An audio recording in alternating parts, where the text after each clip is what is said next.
The message arrived at the Galactic Council station at 0300 hours, Council Standard Time. No ship carried it. No diplomat handed it over in a formal envelope with a wax seal and a polite bow. It came on every frequency at once, in 47 languages, clean and flat and utterly without ceremony. Do not approach Earth. That was all. Counselor Vreth read it from his private terminal in his sleeping quarters, wrapped in his ceremonial rest robe, blinking his four eyes slowly the way old Sithari did when something mildly amusing woke them too early. He read it twice. He let out a long breath through his nasal slits that, in his language, was the equivalent of a polite chuckle. Then he forwarded the message to the Council archives and tagged it, non-urgent, mammalian posturing. He went back to sleep. He was snoring within 4 minutes. Down the hall, in the junior observer wing of the Sithari delegation quarters, Delegate Mora was not sleeping. He sat at his small desk with the message open on his screen. He read it a third time. Then a fourth. Then he pulled up the human military readiness reports from the past 6 months. These were documents the Council had full legal access to. No one had ever opened them. They were filed under a human administrative tag that translated, roughly, as standard maintenance logs, and everyone on the Council had always assumed that meant exactly what it said. Moro started reading. His secondary eyelids, the inner translucent ones, the ones his species could not fully control, slid slowly shut. A reflex. His body responding to something his brain had not yet finished processing. He kept reading.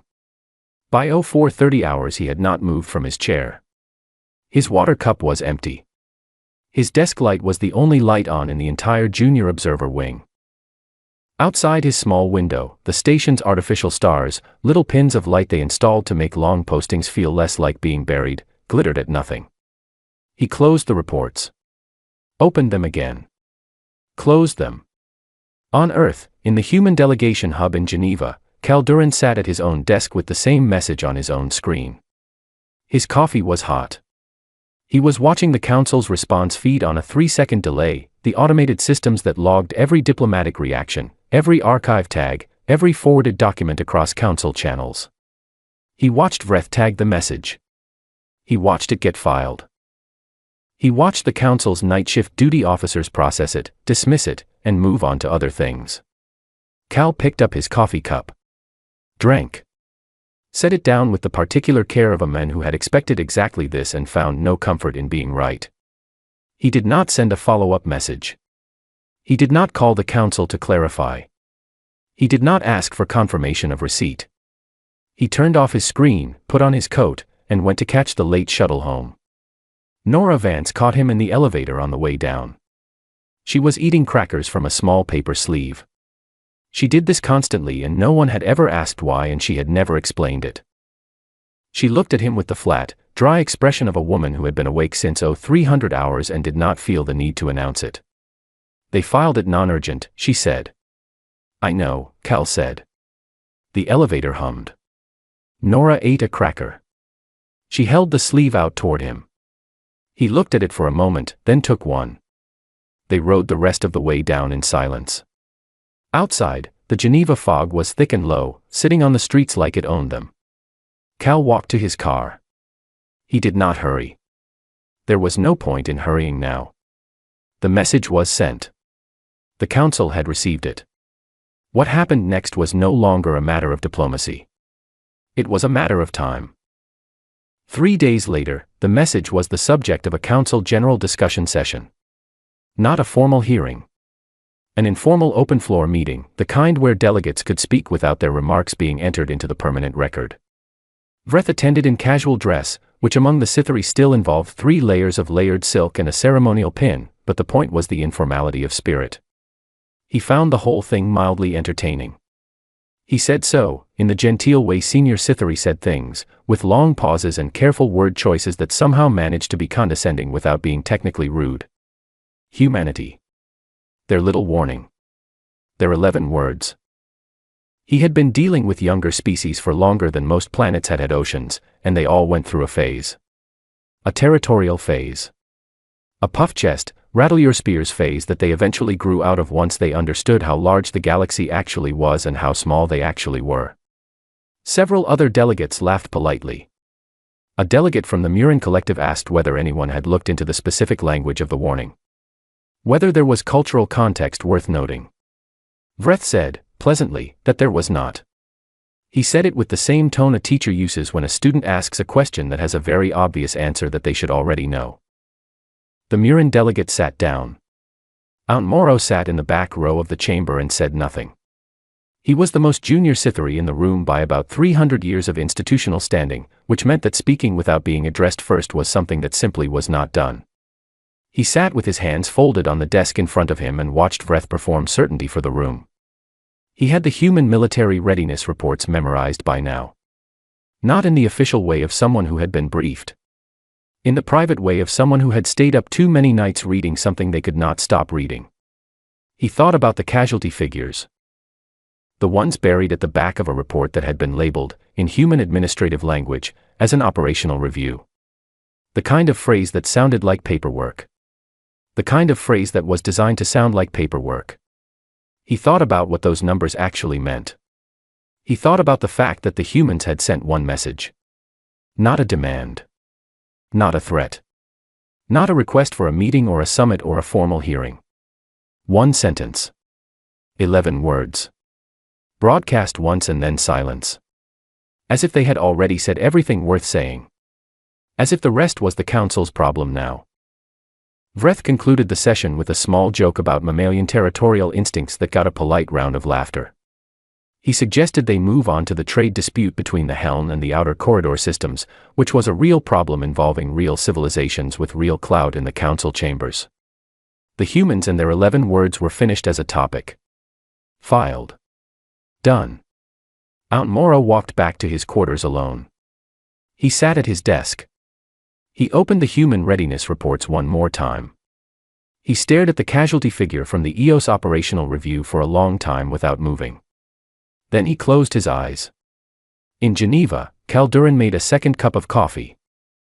He sat by the window and watched the fog roll in from the lake. He did not check the council feed. He did not make any calls. He just sat there in the early morning quiet, holding his cup with both hands the way a man does when he is very cold and the coffee is the only warm thing available. He had sent the warning. It was the only thing left he could do without lying. Whether the council listened was no longer a question he spent energy on. Some things you said once. You said them clearly, in every language available, on every frequency open, and then you put the words down and went home. The fog pressed against the glass. Cal drank his coffee. Outside, somewhere above the cloud cover, the stars continued doing what stars always did, indifferent and ancient and burning with a patience that made human lifetimes look like the blink between one heartbeat and the next. The warning was out there now. Moving at the speed of light in 47 languages across the dark. 11 words. That was enough. Or it wasn't. Either way, it was all there was. 6 weeks after the broadcast, Counselor Vreth signed the authorization form for a standard survey mission to the Sol system. He signed it without reading it in full because it was a routine document and he had signed 742 routine documents that week and he was not in the habit of reading things that did not require reading. The form said, Mineral Density Survey, Outer Asteroid Belt. Standard Proximity Scan. 1 mid-tier science vessel. Expected duration, 40 cycles. What the form did not say, because no one had thought to write it, because no one had considered it worth writing, was what would happen if the ship crossed the line the humans had apparently drawn around their system. Because no one at the council, including the person who drafted the survey mission, had taken that line seriously enough to put it on a star chart. The Veth Aura was a clean, comfortable Sithari research vessel with a crew of 26 and a very good kitchen. Her captain, a veteran named Orith who had served in 3 border disputes and once talked a Murin cruiser out of an accidental war with nothing but patience and very good tea, was not concerned about the mission. It was a mineral survey. He had done mineral surveys before. He had done them in places considerably more politically sensitive than the outer edge of a system belonging to a species that had been registered with the Council for 11 years without causing any significant trouble. He brought good books. He expected to be bored. The Veth Aura crossed the outer marker of the Sol exclusion zone at 1147 hours, ship's time. At 11:48, every light on the bridge went red. Not an alarm. Not a siren. Just light, deep, flat red, coating every surface on the bridge like the ship had been dipped in it. Every screen, every panel, every terminal went the color of a warning that had been designed by someone who understood that red needed no translation. And then, from every speaker on the ship simultaneously, in clean and perfectly accented Scythery, not the formal register, not the diplomatic register, but the ordinary everyday register that a person used when talking to a neighbor, a voice said, "You have entered a restricted approach zone. Please hold your position. Someone will be with you shortly." Orith stood very still in the center of his bridge. His 4 hands, which he was normally quite controlled about, gripped the railing in front of him with more force than he intended. He looked at his communications officer. The communications officer looked back. Neither of them spoke for a moment. The phrase, "Someone will be with you shortly," sat in the middle of the red-lit bridge like a stone dropped into still water. Orith would later tell the inquiry board, in a very flat and careful voice, that it was the most frightening sentence he had ever heard in his 312 years of service. Not a threat. Not a weapon discharge. Not an alarm. A waiting room. They had built a waiting room out of the entire outer edge of their solar system and he had walked into it. The EDS Covenant dropped out of fold space 14 seconds later. It appeared on the forward screen without warning, without the long sensor buildup that preceded normal fold space exits, which meant either that human fold space technology was significantly better than any Council survey report had suggested, or that the ship had already been there, running dark, waiting. Orith was not certain which option was more unsettling. He spent approximately 2 seconds deciding it did not matter. The Covenant did not raise weapons. It did not charge its shields. It sat between the Veth Oru and the inner system the way a door sits in a frame, not threatening to close, just being a door, which in context was quite enough. Its captain, Dana Rowe, sent one transmission. Her voice was calm. Not aggressive. Not theatrical. The voice of someone completing a routine task. "Do you need assistance finding your way back?" Orith turned the Veth Oru around. He gave the order in a steady voice and he did not explain it to his crew because there was no explanation he could give that would improve the situation. He simply said, "Back the way we came, standard speed," and his navigation officer, to her considerable credit, did not ask questions. They were outside the exclusion zone inside of 8 minutes. Orith filed his incident report that evening, sitting alone in his captain's quarters with a cup of tea that went cold before he finished the first paragraph. He was a precise writer. He put everything in. The red lights. The voice. The phrase, "Someone will be with you shortly." The 14 seconds between the exclusion zone alert and the Covenant's appearance. The single transmission from Captain Rowe. He put all of it in and then he sent it to Vreth and he poured out his cold tea and he made a new cup and he sat and looked at it for a long time without drinking it. The incident report landed in Vreth's inbox the following morning. Vreth read it. He read it again. He sat with it for longer than he had sat with anything in quite some time. He did not laugh. Morrow received a copy because he had quietly set up an automated forward on all Sol system-related traffic 3 weeks earlier, a thing he had told no one about and which technically fell within the boundaries of his observer clearance and therefore had not triggered any alerts. He read the report 4 times. He read the part about the red lights. He read the part about the voice. He read the part about the Covenant appearing in 14 seconds. He pulled up everything he could access about the EDS Covenant. Which was not much. It was listed in human vessel registries under the category of long-range exploration, which was the kind of designation that told you a great deal if you knew what to look for and nothing at all if you did not. Morrow was beginning to learn what to look for. He went to the human delegation wing of the Council station that afternoon. He had never been to this part of the building before. It was quieter than the rest of the station, fewer delegates, fewer aides moving through the corridors with urgent expressions. A human aide at the front desk looked up when he came in and asked, politely, if he had an appointment. He said he did not. The aide said she would see if anyone was available. She came back 2 minutes later and told him that Cal Duran would see him. Cal's office was small. This surprised Morrow. Senior diplomats across every species he had dealt with occupied large offices as a matter of principle. The square footage was a statement. Cal's office had a desk, 2 chairs, a window that looked out at the station's exterior hull plating, and a shelf of actual physical books, which Morrow found strange in the way that things you had read about but never seen in person were always strange. Cal was standing when Morrow came in. He gestured to the chair across from his desk. He asked, in perfectly serviceable Scythery, whether Morrow would like tea. Morrow did not drink tea. It was a human preparation and his biology processed it poorly. He said yes anyway and accepted the cup when it came and held it in both hands without drinking it. Cal sat down and waited. He had the quality that Morrow was already beginning to associate with humans in positions of authority, a very complete stillness, as if they had made a decision before the conversation started about how much they were going to say and had settled comfortably into that decision and were not going to be moved. Morrow said, "What happened at Eos?" Cal looked at him. The silence lasted long enough to be intentional. "That information isn't available at your clearance level," he said. "I don't have a clearance level," Morrow said. "I'm a junior observer. I'm not cleared for anything."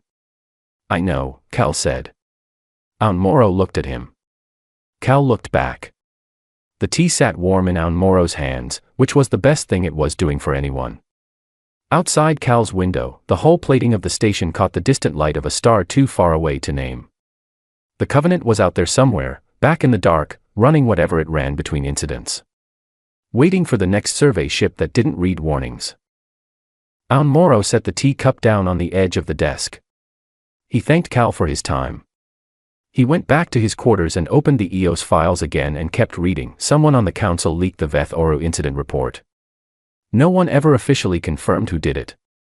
There were 12 people with access to the document on the day it went out onto the open diplomatic feed, and the internal review that followed produced a very thorough report concluding that the source could not be identified with certainty. Vreth received that report, read it once, and filed it under non-actionable, which was a category he had invented himself and used frequently.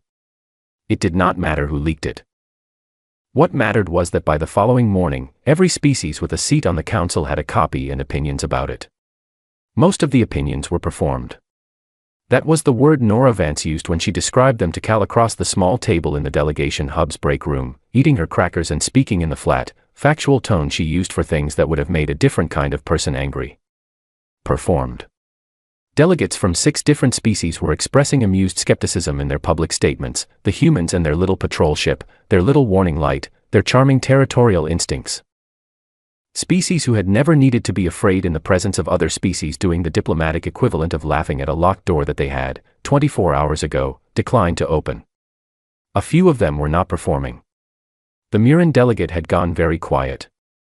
The representatives from 2 of the smaller outer corridor species had requested copies of human vessel registry data through official channels, which was their right, and had received a politely formatted document that told them roughly as much as a map with most of the geography removed. Nora spent 3 days in the human delegation's classified archive. She was supposed to be preparing a formal response to the Council's request for clarification on the original broadcast. The Council had sent the request through official channels with the kind of careful wording that suggested they were not entirely sure of the tone they wanted to strike, somewhere between a demand and a question, which in diplomatic language usually meant they were more uncertain than they wanted to appear. She went into the archive on the morning of the first day with a cup of coffee and her crackers and a legal pad, which she used for notes instead of a terminal because she had never trusted terminals for things she was actually thinking about. She came out on the 4th day. She sat at the break room table. She ate a cracker. Cal sat across from her and did not ask what she had found, because he already knew what was in the archive and because Nora would say what needed to be said when she was ready to say it. She ate 2 more crackers. She looked at the window. She said, "I'm going to write them 1 paragraph." Cal said, "All right." She wrote it that afternoon.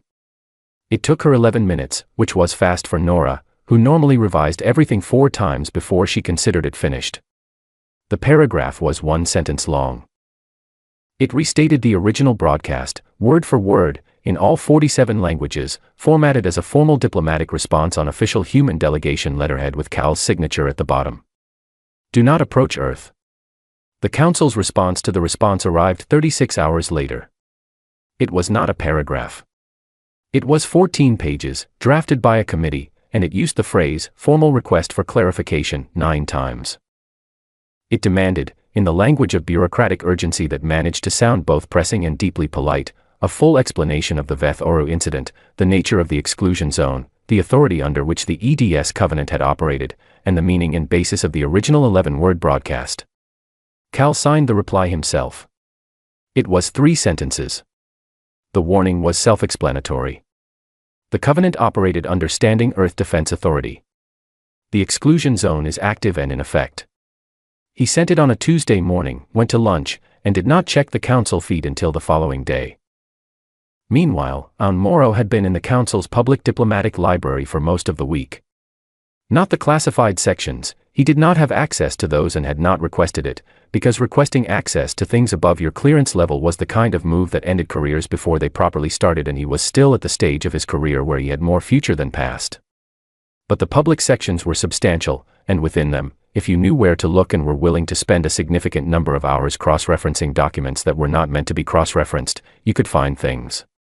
He had found a date. The EOS incident had occurred 14 months before humanity's broadcast to the Council. He had found a location, outer Sol system, past the 8th planet, a region that human star charts listed as a monitoring zone, which meant nothing on its surface and something very specific beneath it. He had found a military response designation, Covenant Protocol. He had found the name of one ship, the EDS Covenant, the same ship that had turned the Veth Oru around, and the name of one captain, Dana Rowe. He had found a casualty figure at the back of a public operational summary that was titled, in calm human administrative language, a routine after-action review. The kind of title that was supposed to make you skim it. The kind of title that succeeded, almost universally, in making everyone skim it. Morrow had not skimmed it. He had read the casualty figure 4 times. The first time, he assumed he had misread it. The second time, he checked the document header to make sure he had the right file. The third time, he cross-referenced it against the publicly available list of active human military vessels to see if the number made sense given the size of the force deployed. The fourth time, he simply sat with it and let it be what it was. He went back to Cal's office. This time he did not stop at the front desk. The aide recognized him now and waved him through, which was either a sign that Cal had mentioned he might return or a sign that the human delegation operated with a casualness about building security that would have troubled every other delegation on the station. He sat down across from Cal without being invited to and without waiting to be offered tea. Cal looked at him with the expression of a man who had been expecting this and had decided some time ago that when it came, he would handle it honestly. The casualty figure, Morrow said. From the EOS operational review. The one buried in the after-action summary under routine maintenance. Cal said nothing. How many were on the other side? Morrow said. Not your people. The other side. Cal picked up his pen. He turned it once in his fingers. He set it down. He looked at Morrow with something in his expression that was not quite pity and not quite respect but occupied the space between them. How many did your people lose in your worst border conflict? Cal asked. Morrow told him. The number was known to every Sithari from childhood. It was carved on a monument on the Sithari homeworld in letters large enough to read from a passing ship. It was the number that had defined what grief meant for his species, the reference point against which all other losses were measured. A number that had changed laws and borders and the entire shape of his civilization's foreign policy for 200 years afterward. Cal nodded. He nodded slowly, the way someone nods when the answer is what they expected and what they expected was not comforting. Multiply it, Cal said. The room was very quiet. The station's ventilation system pushed air through the vents in the ceiling with a low, steady sound. Outside, through the hull-plating window, the same distant star caught the same thin light as always, indifferent to everything happening beneath it. Morrow's secondary eyelids were closed. He did not try to open them. The tea was cold. Neither of them had touched it. Neither of them mentioned it. Morrow stood up. He straightened his jacket with both hands, a habit of his species that happened automatically when the body needed a moment to reorient itself. He said, in a voice that came out steadier than he expected, and the other side. It is still out there. Cal said, yes. And you convinced it to leave? For a while, Cal said. Morrow walked to the door. He stopped with his hand on the frame. He did not turn around. He said, the warning. Do not approach Earth. You sent it to protect us. Cal didn't answer right away. When he did, his voice was quiet and completely level, the voice of a man stating something simple. "We sent it because it was accurate," he said. Mora walked out into the corridor. The door closed behind him. He walked back to his quarters in a straight line, not stopping, not speaking to anyone he passed. He sat at his desk. He pulled up the EOS files. He stared at the casualty figure one more time. Then he started writing a very long personal memo that he would never send to anyone. The formal summons arrived on a Wednesday. Not an invitation. The language was careful about that. The Galactic Council did not invite the human delegation to appear before the full chamber. It summoned them. The distinction was bureaucratic, but the weight of it was not. In 300 years of council procedural history, formal summons had been issued 41 times, and of those 41, 37 had resulted in significant political consequences for the species on the receiving end. Cal read it at his desk with his morning coffee. He read it twice, which was once more than he usually needed for things he already understood. He set it on the corner of his desk where it would not be in his way. He finished his coffee. He sent a one-line message to Nora's terminal, "Chamber session Thursday. Dress appropriately." Nora's reply came back in under a minute, defining appropriately. He sent back, "Professional crackers." She did not respond to that one. The council chamber was the largest room on the station. It was designed to impress, which it did reliably, because the people who built it had been designing things to impress other species for longer than humanity had written language. The ceiling was very high. The lighting was precisely calculated to make everyone in the room feel slightly smaller than they were. The central speaking area was a raised oval platform ringed by tiered seating, so that the species in the upper tiers looked down at whoever was speaking, which was not an accident. Cal and Nora walked in together. Cal was wearing his standard diplomat's jacket, dark blue, the kind of garment that said nothing about itself and therefore said something about the person wearing it. Nora was wearing a gray suit that she had owned for 12 years and considered perfectly adequate for any situation up to and including the collapse of interstellar civilization. She had her crackers. A junior aide from the council administrative staff appeared at Nora's elbow as they entered and said, with great politeness, that food items were not permitted inside the council chamber. Nora looked at him. She ate a cracker while maintaining eye contact. He did not finish the sentence he had been going to say. Vreth presided from the senior counselor's seat, elevated above the floor by exactly enough to make the angle uncomfortable for the person on the platform. He was in full formal regalia, the layered ceremonial garments, the rank insignia, the particular arrangement of the secondary shoulder pieces that, in Sithari court culture, indicated that the wearer considered themselves to be delivering a verdict. Not conducting a discussion. A verdict. Aunt Moro sat in the observer gallery at the back of the room and watched. Vreth delivered the council's position in his full formal voice, which was the voice of someone who had been speaking in rooms like this for longer than most civilizations had existed. He said that humanity had transmitted an unauthorized advisory to all council members. He said that humanity had established an exclusion zone around its home system without filing the required territorial notation with the council registry. He said that a council survey vessel had been intercepted and turned away by a human military ship operating under an authority that had not been disclosed to the council, exercising what appeared to be a weapons-ready response posture without formal notification of threat status. He said that humanity had 30 cycles to submit to a full military inspection, open its restricted zones, and provide a complete account of the EOS incident and the nature of what he called, in the careful language of someone who had not yet decided how seriously to treat it, the referenced operational event. He said all of this in the slow, measured cadence of a man who was quite certain he was the most important person in the room. Cal listened to all of it without moving. He stood on the platform with his hands loose at his sides and his face carrying the specific expression of a man who is thinking about something several steps ahead of the current conversation and has decided not to share what it is. He did not take notes. He did not glance at Nora. He did not look up at the tiered seats and the dozens of delegates watching him from above. When Vreth finished, the room waited. Cal was quiet long enough that 3 junior delegates in the middle tier checked their translation feeds to see if the signal had dropped. It had not. Then Cal said, "We sent you a warning because we thought you deserved one. We were not required to." It was the sentence that changed the temperature of the room. Not dramatically. Not like an explosion. Like the moment you step outside in winter and the cold registers, a slow, full recognition of something that had been there all along. Vretha's ornamental feathers, which ran along his collarbone and which the Cythery could not fully control any more than humans could control their heartbeats, pressed flat against his skin. A reflex. The body responding before the mind caught up. Required by whom, he said. By whatever was at Eos, Cal said. Which is now aware that the Council exists. Because your survey ship crossed our marker and broadcast your registry codes on open frequencies before we turned it around.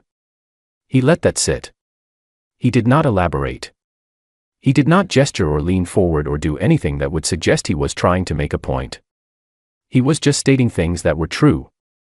The chamber did not go quiet in the way rooms go quiet when a meeting gets boring. It went quiet in the way rooms go quiet when something very large and very heavy shifts position somewhere you cannot see. Nora ate a cracker. The sound was extremely audible. On the chamber's secondary communications screen, a screen that required Council authorization to activate remotely, authorization that no one in the room had issued, a face appeared. Admiral Lou Garrett, commander of Earth's orbital defense grid, watching from his post at Earth Orbital Command with the same expression he appeared to wear at all times, which was the expression of a man who had decided long ago that he would not be disturbed by things that were merely very serious, only by things that were truly dangerous. He did not speak. He did not acknowledge the room. He watched the way a camera watches. Several delegates noticed him. None of them said anything about it. Vretha's feathers were still flat. He was not a man who lost composure. He had 3 centuries of practice at not losing it, but the feathers were not under the same discipline as his voice. He said, "What did you encounter at Eos?" "Something that did not want to be found," Cal said. "Something we convinced, at considerable cost, to look elsewhere. For now. And you believe it may now look here. At the Council. We believe," Cal said, "that it may already be on its way. Because a Council vessel crossed our line and identified itself." The room took that in.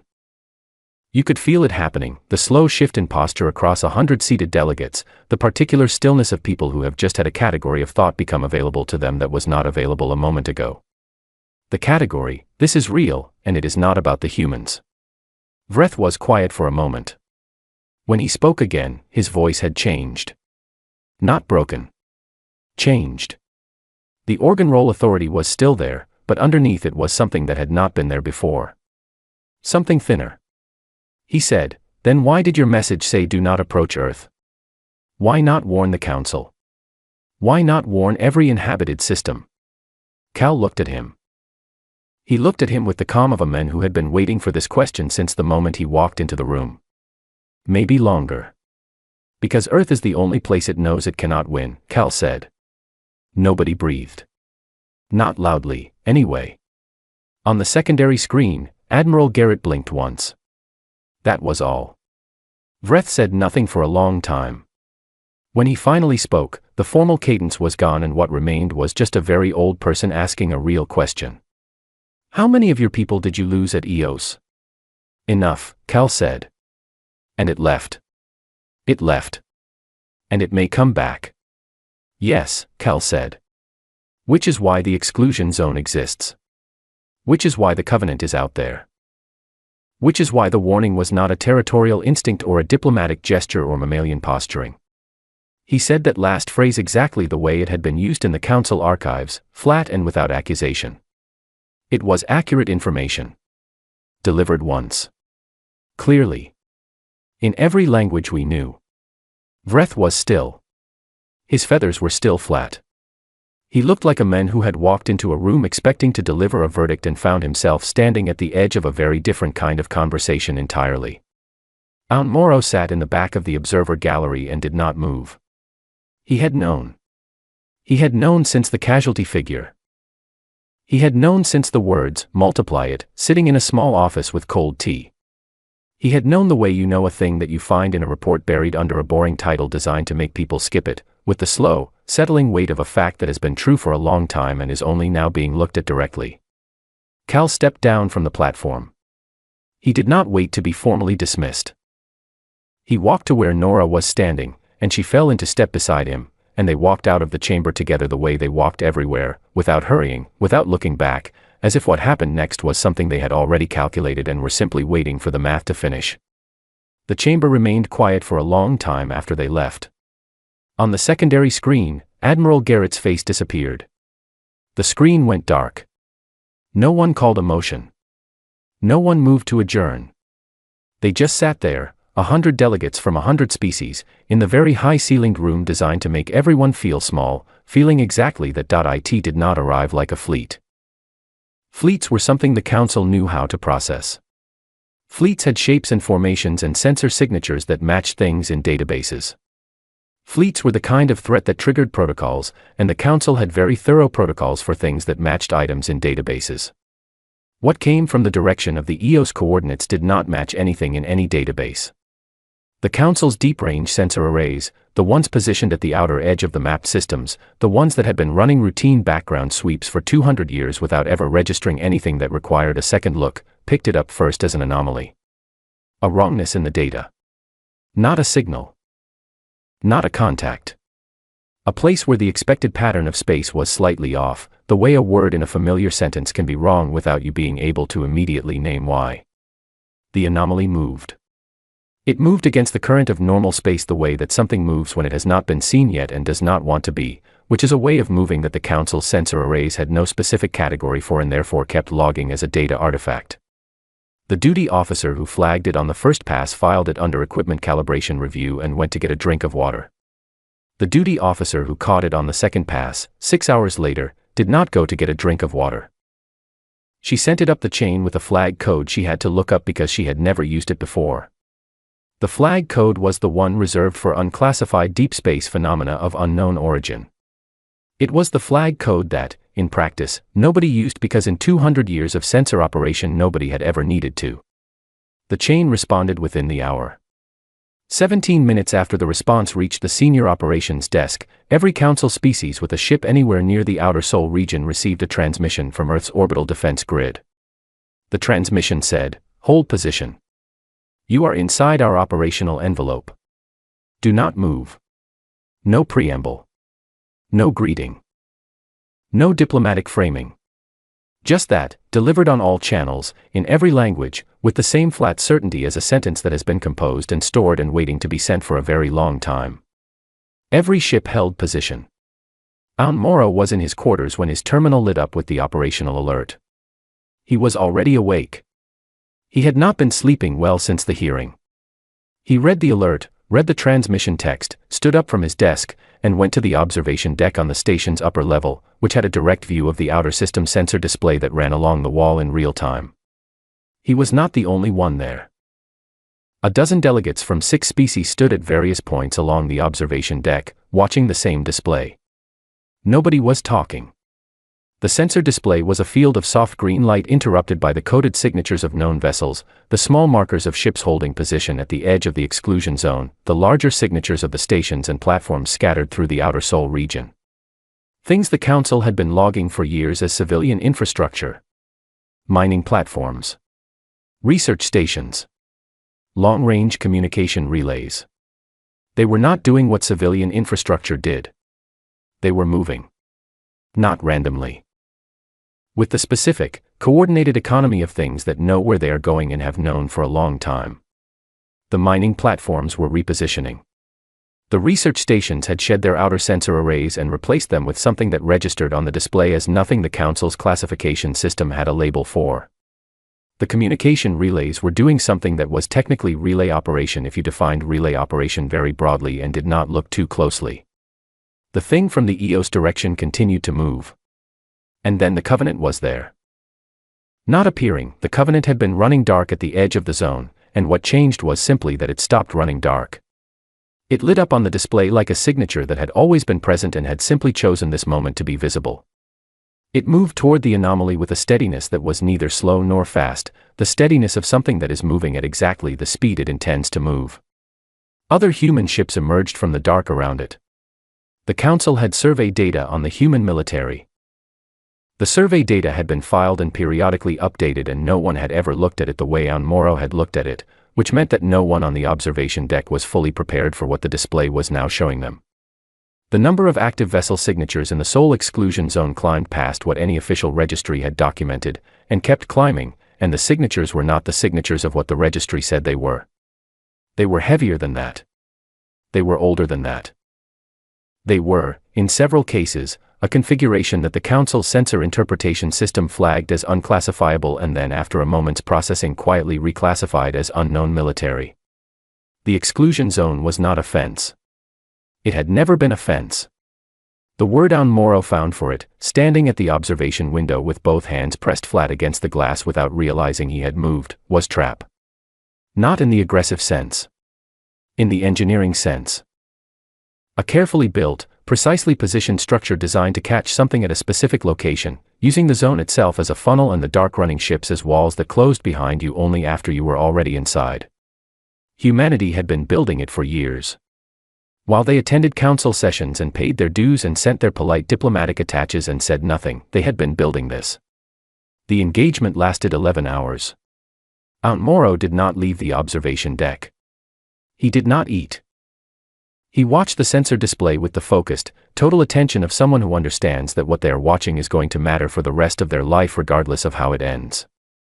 The anomaly on the display did things that the display's interpretation systems kept flagging as sensor error and then correcting back to confirmed contact, because it moved in ways that the underlying physics of the known galaxy suggested should not be possible, and it was large in a way that became clearer the closer the human ships got to it. And Moro at one point had to take 3 slow breaths and look away from the display and look at the floor for a moment before he could look back. The human ships did not stop. They did not stop, and they did not retreat, and what they did for 11 hours is something that the records will document in careful technical language for centuries and that none of the technical language will fully capture, because technical language is built to describe things that can be fully described, and what humanity did in the outer Sol system for 11 hours was not fully describable. At hour 11, the anomaly was gone. The sensor display cleared. Not gradually.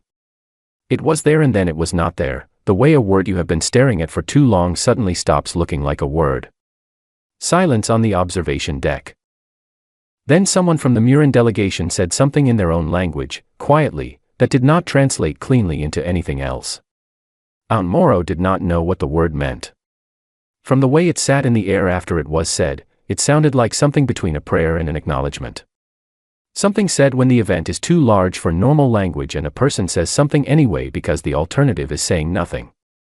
The casualty reports came in over the following hours. The human delegation did not share them. The numbers that filtered through unofficial channels in the days afterward were enough.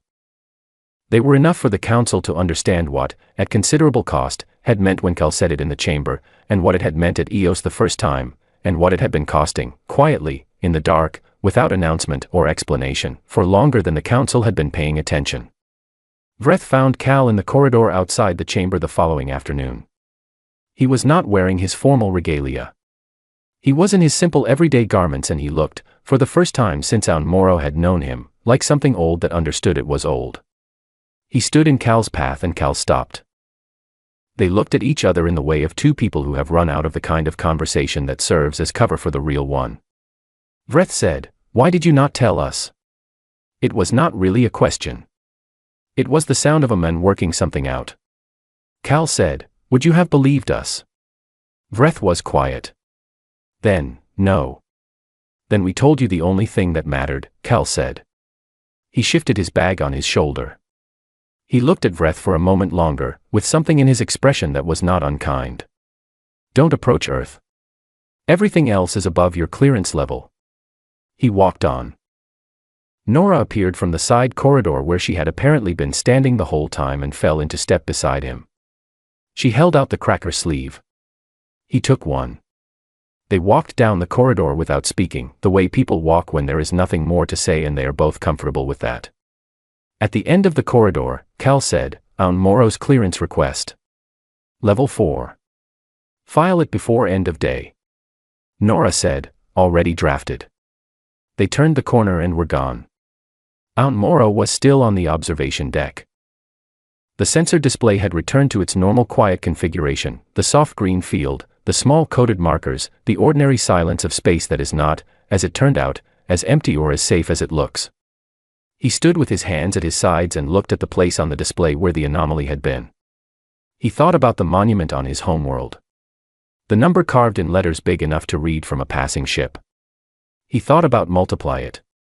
He thought about 11 words, broadcast once, in 47 languages, at 0300 hours.